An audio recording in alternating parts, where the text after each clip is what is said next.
baksam bu dağlara kalkmaz duman üstüdür. Olcu gezer karına oku keman üstüdür. Naberde yavralasan düşmerdin ayağına. Şirinlerse söylemesi şirin lisan üstüdür yar yar. Şirinlerse söylemesi şirin lisan üstüdür yar yar.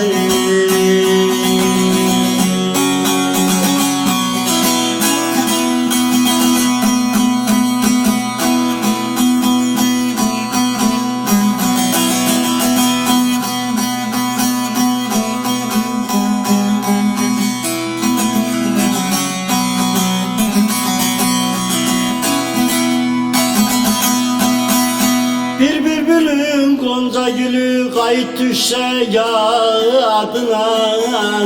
İki rekat namaz kılar hakkın bin bir adına.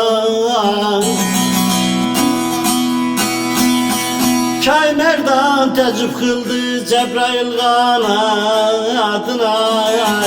Dedi Mevlam kerem eyle derya umman üstüdür yar yar. Dedi Mevlam kerem eyle derya umman üstüdür yar yar.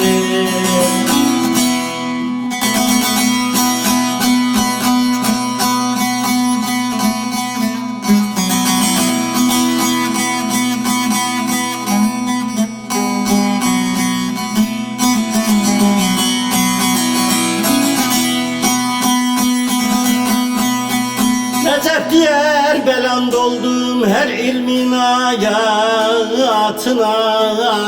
Merak eden indirenler binmem elin atına. Ustasına kem bakanın alet yesin zadına. Müsteşarı bu sözlerim yakşı yaman üstüdür yar yar. Müsteşarı bu sözlerim yakşı yaman üstüdür yar yar.